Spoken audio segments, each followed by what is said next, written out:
গাইবান্ধার ফুলছড়ি উপজেলার জিয়াডাঙ্গা গ্রামের একমাত্র শিক্ষা প্রতিষ্ঠানটি নদী ভাঙনে বিলীন হওয়ার ১২ বছরও পুনর্নির্মাণ হয়নি। একমাত্র ভরসা ছিল পাশের গ্রামের সরকারি স্কুল। গেল মাসে নদীতে বিলীন হয়েছে সেটিও। শিক্ষার সুযোগ থেকে বঞ্চিত শত শত শিশু। ঝরে পড়া শিশুর সাথে বাড়ছে বাল্যবিয়ের হারও।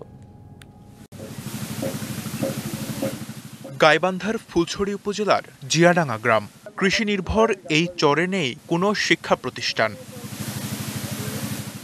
গ্রামের একমাত্র প্রাথমিক বিদ্যালয়টি ২০১৩ সালে ব্রহ্মপুত্র নদের ভাঙনে বিলীন হওয়ার পর পার্শ্ববর্তী কটকগাছা গ্রামের আঙ্গারিদহ সরকারি প্রাথমিক বিদ্যালয় ছিল একমাত্র ভরসা, কিন্তু সেই স্কুলটিও গেল মাসে নদীতে বিলীন হয়ে যায়। স্থানীয়রা বলছেন, বিদ্যালয় না থাকায় বাড়িতেই থাকছে শিশুরা। অনেকেই ছোট বয়সে কাজের সন্ধানে নেমে পড়ছে। এলাকায় বাল্যবিবাহের হারও বাড়ছে। আমাদের এখানে স্কুল নাই দেখে আমরা পড়তে পারি না। জিগাডাঙ্গায় স্কুল নাই, মাদ্রাসাও নাই। আমাদের জিগাডাঙ্গায় স্কুল চাই। জিয়াডাঙ্গা গ্রাম থেকে সবচেয়ে কাছের স্কুলটির দূরত্ব ৫ কিলোমিটার দূরে ফজলুপুর ইউনিয়নে। স্থানীয়রা বলছেন, এখানে নতুন করে প্রাথমিক বিদ্যালয় স্থাপন করা না হলে শিক্ষার অধিকার বঞ্চিত হবে ভবিষ্যৎ প্রজন্ম।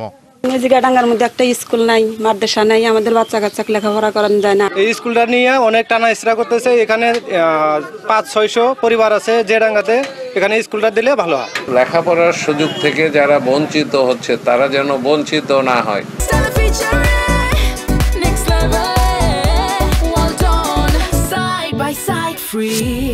এই জন্য জিয়াডাঙ্গায় প্রতিষ্ঠানটা হওয়া উচিত। এই অবস্থায় যাচাই বাছাইয়ের পর উপযুক্ত জায়গায় বিদ্যালয় পুনর্নির্মাণের কথা জানিয়েছেন জেলা প্রাথমিক শিক্ষা কর্মকর্তা। আমরা প্রাথমিকভাবে দেখবো যে ওই বিদ্যালয়ের একটা নির্ধারিত ক্যাচমেন্ট এলাকা আছে, ক্যাচমেন্ট এলাকাতে বসতি আছে কিনা, এবং যদি বসতি থাকে তাহলে প্রথম অগ্রাধিকার সেখানে নেওয়ার উপজেলা শিক্ষা কমিটির সিদ্ধান্ত নেবেন। এনারা যারা আবেদন জানাচ্ছে তাদের আবেদন নিয়ে শিক্ষা কমিটিকে উপস্থাপন করবেন এবং কমিটি দেখে শুনে যেটা সিদ্ধান্ত নেন সেটাই হবে। শিশুদের শিক্ষার অধিকার নিশ্চিতে শীঘ্রই ব্যবস্থা নেওয়ার তাগিদ এলাকাবাসীর। DBC news desk.